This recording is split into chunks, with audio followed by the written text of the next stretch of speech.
All right. All right. Hello, everybody. This is Nicole Whitlock with Ecom Sellers, and this is the Webinar Wednesdays. So this Wednesday, we are talking about prepping for Q4. Q4 is the most profitable time of the year for e-commerce sellers. So making sure that you're ready for Q4 is extremely important. Now, this webinar is like halfway through September, and typically we start preparing for Q4 halfway through August, if not starting in April for some of us.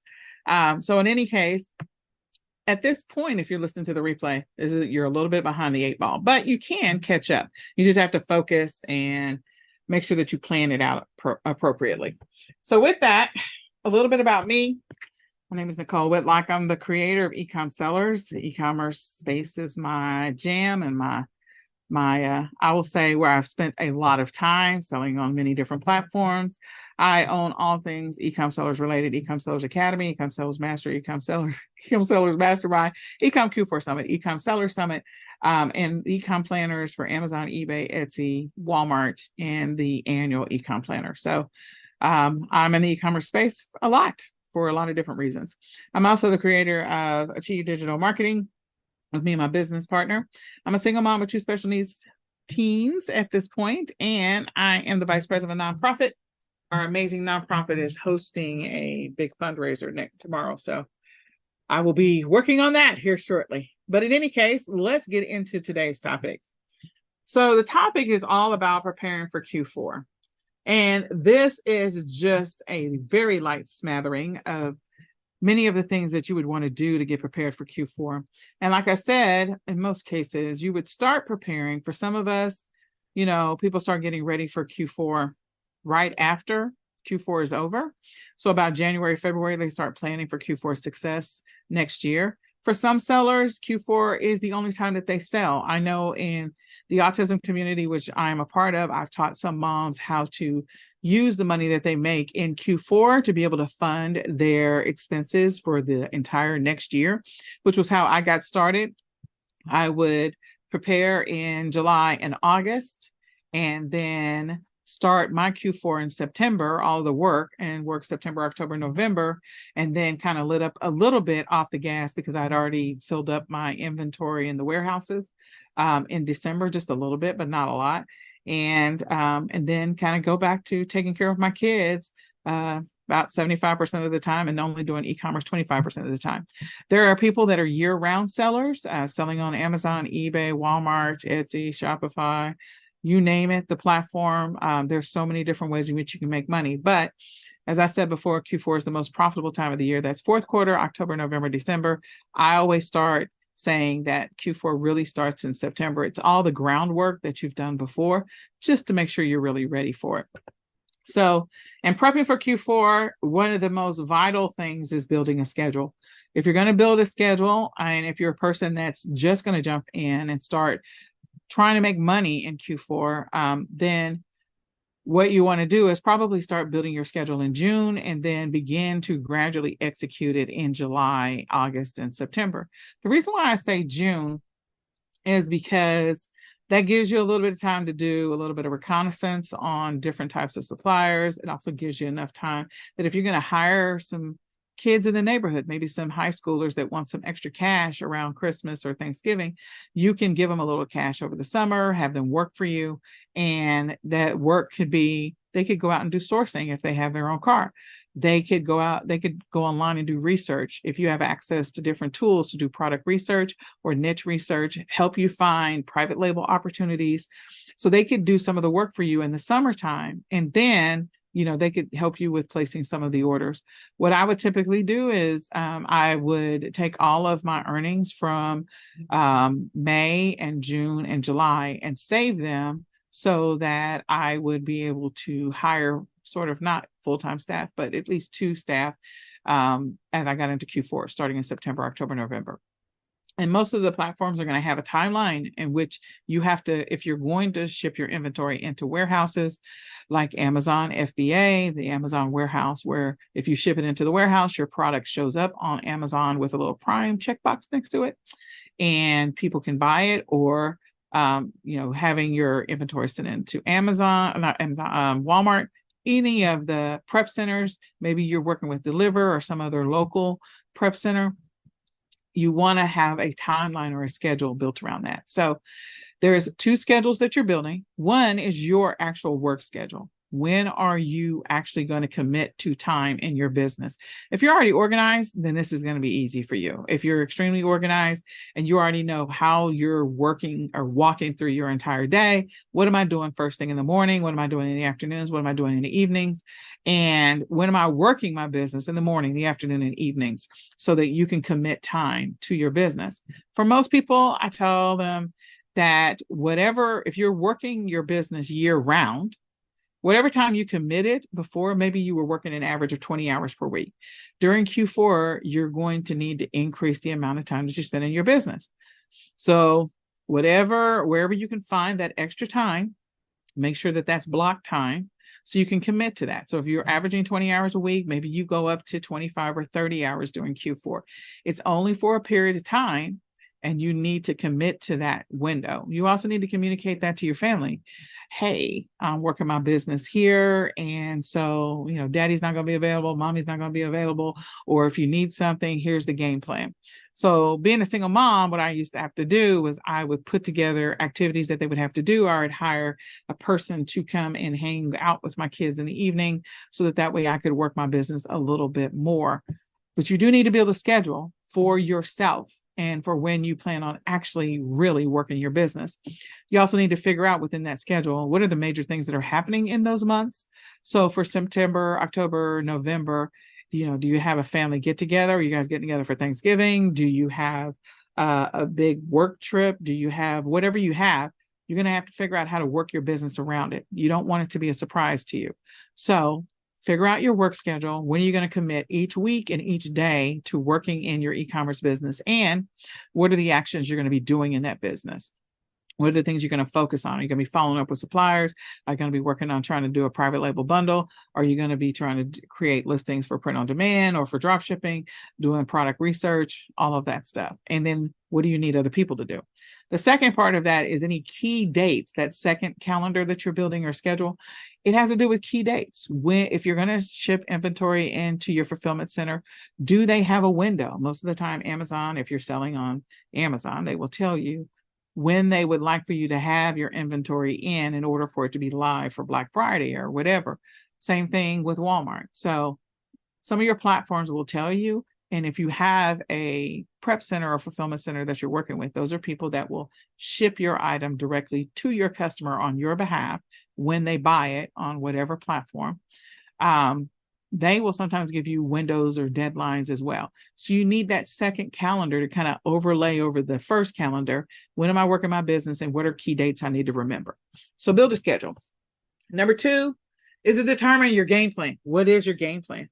What is the niche you're going to focus on? If you don't have a niche, what are the products you're going to sell? Are you going to focus on just on holiday and seasonal and trendy? Or are you going to go after maybe something in the kitchen niche, or maybe you're going to go after something in pets? What's your niche or your focused area of interest going to be? And you have to be able to find suppliers in that as well. If you hadn't been doing that research, you want to get on that like yesterday. The next is what platforms you're going to focus on during Q4. For some of us, we'll pick up an extra platform that we're going to sell on. Maybe during the regular time of the year, we were only selling on 1 or maybe 2. And then during Q4, we add an extra platform. So what platforms you're going to be selling on? And as I mentioned before, what are the key dates that you need to keep in mind so that you can meet your targets? When do I need to order my inventory from my supplier? How long are they going to take to get that inventory to me? Or are they going to send it directly into the fulfillment center or the warehouse or the prep center that I want them to send it into? Is there anything that I have to do? Is there any extra stuff that I need to do to the inventory? Do I want to go ahead and check the quantity? Is this a new supplier I'm working with? So all of that stuff is extremely important. The next is to determine your method of e-commerce. So I've talked about a bunch of different methods in the middle of this conversation. What I mean by that is, am I going to do arbitrage, retail arbitrage, online arbitrage? That is going to your stores, whether they be online stores or physical stores, and I'm buying inventory off the shelves or picking up inventory off the shelves and then listing it on another platform for a higher price? Am I going to do thrifting during this window? Am I going to do print on demand? Am I going to do drop shipping? Am I going to do a little bit of both? Am I going to open up a Shopify store and do a little bit of both? Am I going to do private label? What am I going to do? So my jam is bundles. I love doing bundles. And I've been doing product bundles for a while. I don't know how many years, but it's been a while. And that is where I spend my energy. Is I do retail arbitrage and online arbitrage versions of bundles. And then I will do combinations where I do some print on demand, some physical products that I might order from a wholesale supplier. So again, I do mix and match, and it's all around putting together multiples so that I can increase my ROI. So you got to figure out your method of e-commerce, where you're going to focus it. And based on your available time, when you built your schedule, is it realistic for you to go after that? Your first year, if you're going after multiple platforms and also multiple methods of e-commerce, you definitely need some additional hands, because you're going to need additional eyeballs to check and monitor stuff. And you're going to need additional hands to be able to do work for you. So just a suggestion. You could try and do it all yourself if you're single. And it probably will work out for you because you could just commit your life to your business. But if you're not single and you got a family and you got a job and whatever, then you probably want to get some additional resources to help you. So in order to do that, you probably need to have a budget. As I said before, one of my strategies was to take the money that I earned in May, June, and July and use that to help fund whatever I needed to do for September, October, November. So all the money that I made, I would take a certain percentage of it, and I would know that those months, that money was going towards funding my Q4. That's one way to do it, so that way you don't have to take out loans. Some people take out loans, some people use credit cards. There's many different methods of, trying to acquire cash. Sometimes people work on their death piles or their returns during those months so that they can take 100% of the money that they make from there, and they put that aside. So, if you have a savings mentality, and I have a savings mentality, that may be one approach that works for you. But if you're a person that's okay with, having multiple cards, some of them have no interest up to this date, and you got to do the payback by a certain whatever. If you feel like you can meet all the terms, then get a credit card. I know a friend of mine who does that, cashback cards, and she just gets a bunch of different credit cards during this window. Other people take out loans. For some platforms, you can advance the money. It's sort of like indirectly sort of a loan before the payout. So Amazon pays you every 2 weeks. If you want to advance any of that money, you can do that. You can also use the strategy of selling stuff on multiple platforms. So maybe the platform that you focus on during Q4 is maybe Walmart or Amazon, but in the other months, maybe you focus on eBay and you add eBay into the mix, and you use Mercari and Poshmark and Google Shopping and Bonanza and Facebook Marketplace, and use those. And the extra money you make off of those platforms, you put that money aside. Again, that's for those with a savings mentality. But you do need to find the money or get the money. And that's one of the things that's going to be extremely important. And you need to know how much money you're going to need. So when you're going back to your game plan, that's also one of those things that you're trying to figure out. Where do I need to spend money? I know I need to spend money on inventory. What else do I need to spend money on? The next thing is to identify the resources that you're going to need. These types of resources could be, am I going to use some extra software during Q4 because I have extra inventory during that window and I just want to make sure I'm better managing my inventory? Or am I going to rely on the platforms? If I already had high inventory counts, maybe I'm just moving up to a different level of membership for some of the inventory management software. Maybe I'm using software to do product research for me. And so maybe I sign up for a subscription that I'm only going to keep for 3 months or for 6 months or whatever. So you need to figure out what resources you're going to need. I'm going to need maybe some software. I'm going to need maybe to sign up for a subscription for a period of time. That will go back to, again, figuring out how much money I need. What have I decided? And then, finding that money to be able to cover that expense. Or what's your strategy to cover that expense?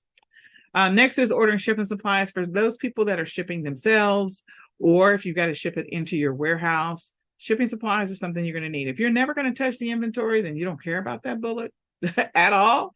But if you are going to be touching any inventory, whether it's receiving the inventory from across China, from China, and then checking it out, looking at it, making sure that it's good, and then forwarding it on to your supplier, or your fulfillment center, or sending it directly to them and just trusting that they're going to look through it. I always like to look at my inventory, especially if I'm working with a new supplier for the first time, so that I can monitor them for a couple of months. So I will tell you one tip is I don't ever start with a new supplier that I've never done business with at all in Q4.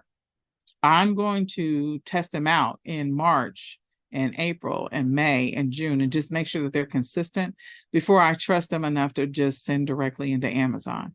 Sending inventory directly into Amazon on your behalf or to Walmart on your behalf, that can increase the chances of you having a lot of returns, product as not as described, the wrong thing, counterfeits, fakes, whatever. And you don't want that kind of problem, especially if it's a new supplier you've never done business with. So I do have a strategy of just checking the suppliers to see how long they've been in business, what are their ratings, how many orders have they fulfilled, how much feedback do they have, that kind of stuff. And I like to stick with those that have been around for 5 years or longer and have a lot of history. If it's less than 5 years, I'm not going to do any business with anybody that's just started up 3 months ago. Then the next is hiring or training staff. Kind of already talked about that a little bit. You may actually hire a VA to help you with listings or maybe to monitor stuff or maybe run your software for you, your inventory software, your maybe product research software, and summarize the information and give it to you so you can place the orders, or maybe your VA will place the orders for you. There are a lot of different services that have that offer, VAs. I actually have 2 VAs. Both of them are in India. One works 40 hours and the other one works 35. And they help run my business. They help monitor for sales. They help create listings. They do product research. They clean up images. They do the titles and the descriptions, even though these days on a lot of the platforms, the AI will help you with the titles and things like that. So they do that work. But before that was implemented, that's what I was doing, is using VA. So what staff do I need to train? And if you're planning on shipping yourself, or you want to have shipments sent into Amazon, again, or Walmart, looking at what you've done historically, maybe historically you send in 2 boxes a week or 1 box a week, but during Q4, you're going to increase that, if not double that or triple that.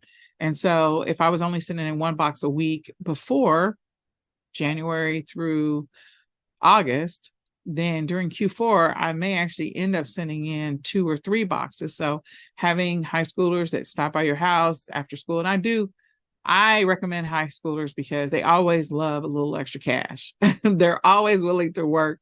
They always want to have an excuse to get out of the house, and they're easy to pay. Little Caesars and a 6-pack of Coca-Cola, I'm telling you, it goes a long way. $20 in the pocket, they are happy. They're ready to go run with their friends. So my point is, they can help you get a bunch of stuff done in your garage very quickly. And again, I train them in the summertime, so it makes it a lot easier. But in any case, who do I need to hire? Who do I need to train? And if I'm going to hire and train people, I don't recommend you hire and train people during Q4. You need to train them before Q4. Like, you need to train them in the summertime. If not the latest August, because if you're doing it in the middle of Q4, it's just not, you can't manage the increased volume and the increased sales and the increased inventory and try to train somebody at the same time.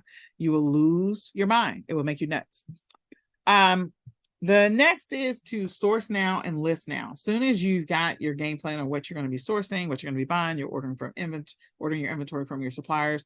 Like, hopefully you have a list of good suppliers that you have worked with, you trust, you vetted, or you know where to get your inventory, and it's a reliable source. If you don't have a reliable source, probably need to take a minute and start building a list. But if you do have a reliable source, maybe you've done this before, then that's great. Then you can just go back to, who did I do business with before? What did I order from them before? So you got to go look at your history. If you're a new seller, you don't have that history. So sometimes having product research tools can help you. Sometimes having a coach can help you. And just selling the seasonal, trendy, popular, those things can help as well. So you want to source your products as quickly as possible and list them as quickly as possible.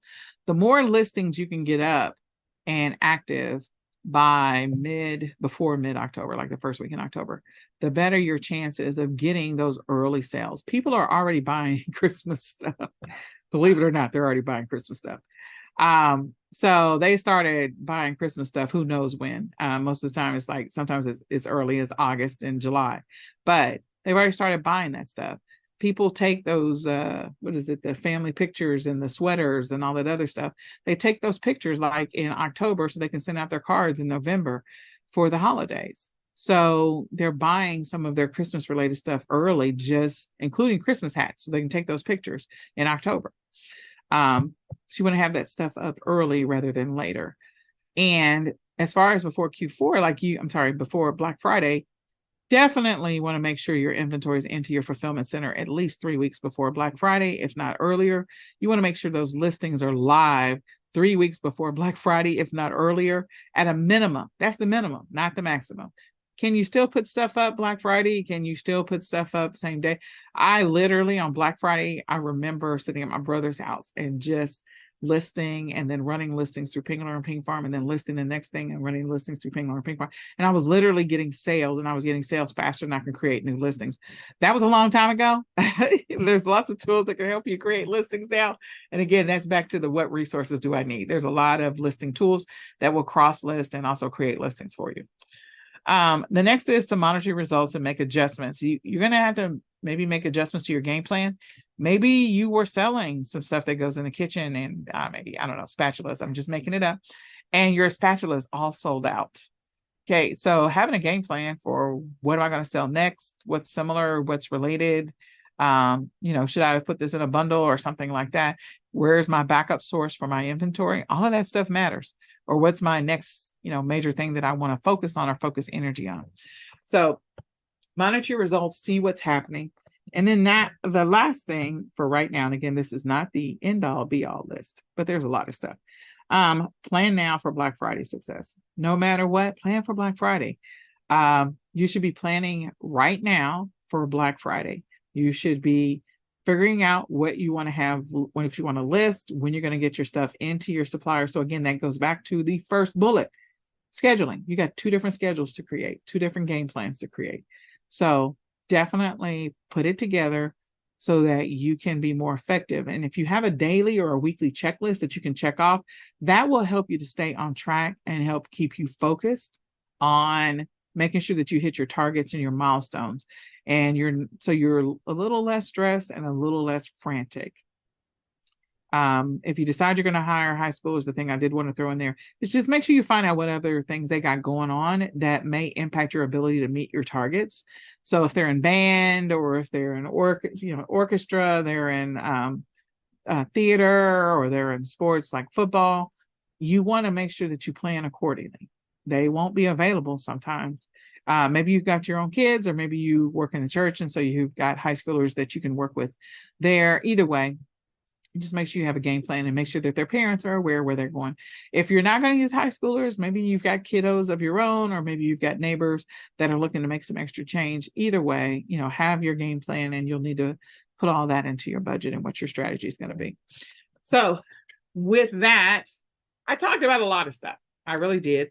Go back and listen to the replay, make some notes. I've been doing this for a while, since 2013 or so, maybe before. And I'm not going to say I am an expert of all things, but I've done this enough to know what works and what doesn't work. And not having a plan is the first part of this.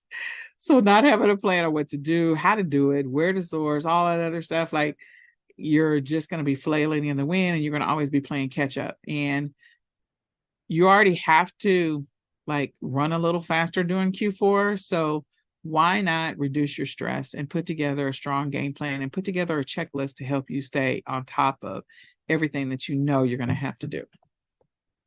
So with that, I just want you to know that we do have our Q4 3-month preparedness workshop.